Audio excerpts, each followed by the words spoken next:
Good morning बच्चों, आपका online class में एक बार फिर से स्वागत है और मैं आशा करती हूँ कि आप सभी बच्चे घर पर स्वस्थ और सुरक्षित होंगे।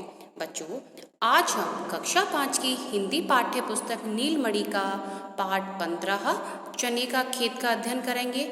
यह एक प्रेरक कहानी है। प्रेरक कहानी क्या होती है?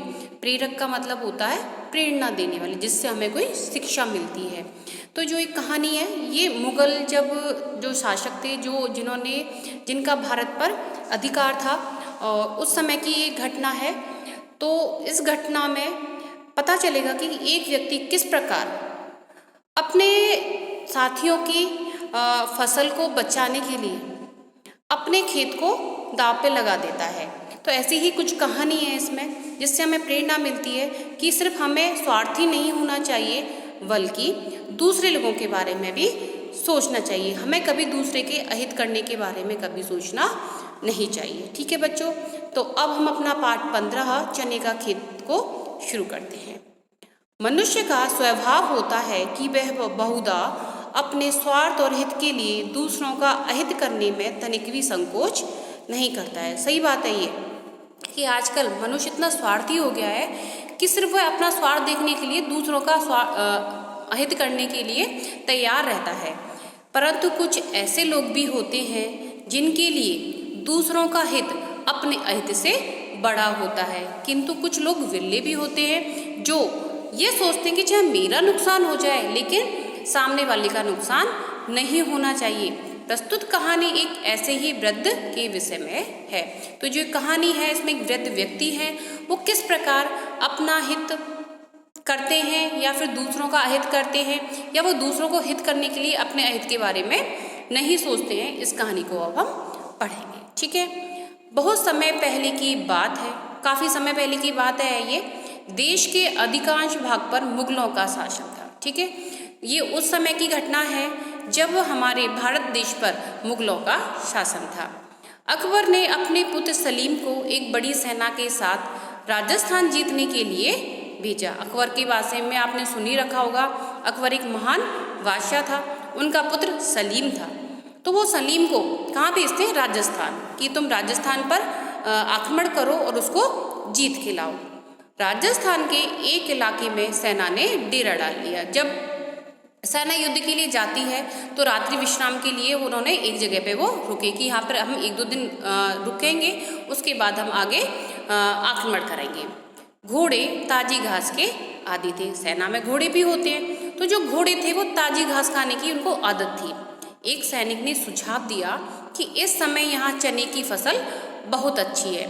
ठीक है, तो उन सैनिकों में से एक सैनिक बोलता है कि राजस्थान में इस समय चने की फसल हो रखी है और काफ़ी अच्छी होती है। यदि कहीं आसपास चने का खेत मिल जाए तो घोड़ों के खाने की समस्या हल हो सकती है। तो वो कहता है कि कहीं देख लेते हैं हम लोग कि आसपास कहीं हमें चने के खेत मिल जाते हैं, तो हम जाकर चने ले आएंगे और अपने घोड़ों को खिला देंगे, तो एक ये समस्या समाप्त हो जाएगी।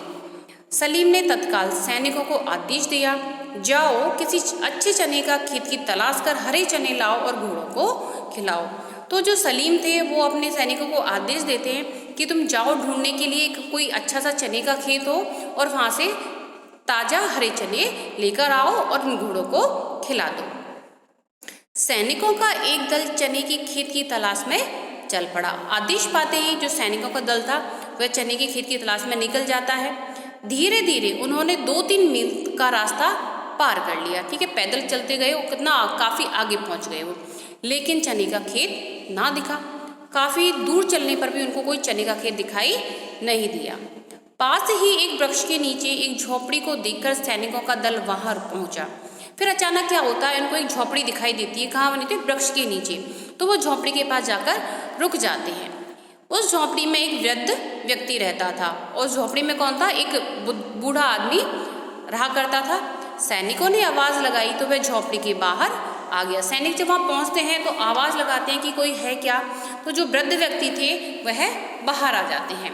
सैनिकों ने उनसे पूछा, हम सलीम के सैनिक हैं। जो सैनिक हैं वो अपना परिचय देते हैं कि हम सलीम के सैनिक हैं, हमारे घोड़े भूखे हैं, उनके लिए हमें हरे चने चाहिए, हमें बताओ कि हरे चने के खेत कहाँ हैं।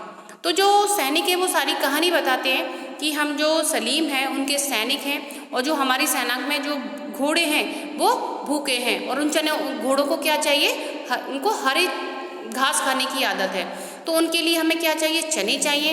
तो वो कहते हैं वृद्ध से कि आप हमें बता दो कि चने के खेत कहाँ हैं। वृद्ध समझ गया कि सैनिक खेत उजाड़ने आए हैं और यदि उसने खेतों का पता ना बताया तो वे उसे मार डालेंगे। एक क्षण के लिए सोच में पड़ गया, परंतु दूसरे ही क्षण बोला चल। जब सैनिकों ने सारी बात बताई तो वो जो वृद्ध व्यक्ति थे वो समझ जाते हैं कि सैनिक क्या करेंगे। चने लेने जा रहे हैं तो वो तरीके से तो उखाड़ेंगे नहीं, उसको उजाड़ने के इस तरीके से उखाड़ेंगे कि सारा खेत ही उजड़ जाएगा। और वो कहते हैं कि यदि मैंने इनको खेत ना बताए तो ये मुझे मार डालेंगे। तो जो वृद्ध व्यक्ति है वो सोच में पड़ जाते हैं, फिर कुछ सोचकर बोलते हैं चलो। वो एग्री हो जाते हैं उनको ले चलने के लिए। आगे आगे वृद्ध और पीछे पीछे सैनिकों का दल चल पड़ा। थोड़ा आगे जाते ही उन्हें हरे चने का खेत दिखाई दिया। जब सैनिकों के साथ वृद्ध व्यक्ति जा रहे थे तो थोड़ा आगे जाने पर उनको चने का खेत दिखाई देता है। सैनिक उसकी ओर लपके, लेकिन बुजुर्ग ने उन्हें टोकते हुए कहा, तो बुजुर्ग व्यक्ति उनको रोक देते हैं, इस खेत के चने अच्छे नहीं हैं, आगे तो बहुत अच्छी किस्म के चने के खेत हैं, वहीं से काट लेना। तो जैसे चने का खेत दिखाई देता है सैनिकों को, तो सैनिक वहां चने लेने के लिए झपकते हैं। तो क्या होता है, तो जो वृद्ध व्यक्ति हैं वो उनको रोक देते हैं कि नहीं, इस खेत में मत जाओ, इस खेत के जो चने हैं वो बिल्कुल भी अच्छे नहीं है, मैं आगे ले चलूंगा, वहाँ और भी अच्छी किस्म के चने मिल जाएंगे। वह वृद्ध व्यक्ति उन्हें कई खेतों से निकालते हुए काफी दूर ले आया। अब वृद्ध व्यक्ति जो था, क्योंकि उसके माइंड में दूसरी चीज चल रही थी, तो वो क्या होता है, भाई एक खेत आ गया, दूसरा खेत आ गया, तो हर खेत को आगे ले जाते हुए काफी दूर आगे चले गए। सैनिकों को शक हुआ कि कहीं यह व्यक्ति राजपूतों को एकत्र कर हमें घेर ना ले। इतने में क्या होता है, जो सैनिक थे उनका दिमाग भी चलता है। वो सोचते हैं कहीं ये जो वृद्ध व्यक्ति है, जो राजपूत हैं राजस्थान के, कहीं उनको एकत्र करके हमें घेरने का प्लान तो नहीं चल रहा है इसके दिमाग में। सैनिकों ने गुस्से से कहा, कहीं अच्छे खेत निकल गए, लेकिन तुमने हमें चने नहीं काटने दिए, हमें और दूर क्यों ले जा रहे हो। तो सैनिक उनको थोड़ा गुस्से में बोलते हैं कि इतने खेत निकल चुके हैं, तुम हमें आगे लिए जा रहे हो, तुम हमें क्यों दूर लेके जा रहे हो। आप चिंता ना करें, मैं धोखा नहीं दूंगा, मैं राजपूत हूँ, आगे चलिए। तो जो वृद्ध व्यक्ति थे बड़े पोलाइटली बोलते हैं उनको कि मैं राजपूत हूँ, मैं आपको धोखा नहीं दूंगा, आप इस बात की चिंता मत करिए। वृद्ध ने शांत भाव से उत्तर दिया, बहुत पोलाइटली बोले वो। वह एक एक खेत पार कराते हुए सैनिकों को एक खेत में ले आया और बोला, यहाँ से आप लोग चने ले जा सकते हैं। जब बहुत सारे खेत निकल गए और सैनिकों को उसके बाद वो एक खेत पे ले जाके बोलते हैं कि आप इस खेत में से जितने चने आपको चाहिए आप ले जाइए। सैनिकों को उस पर बहुत क्रोध आया, क्योंकि इस खेत में वैसे ही चने थे जैसे वे पीछे छोड़ आए थे। उन्होंने कड़क कर पूछा, बुढ़े, क्या तुझे अपनी जान प्यारी नहीं है जो हमें अच्छे चनों का लालच देकर इतनी दूर ले आया। इस खेत में तो वैसे ही चने जैसे पिछले खेतों में थे।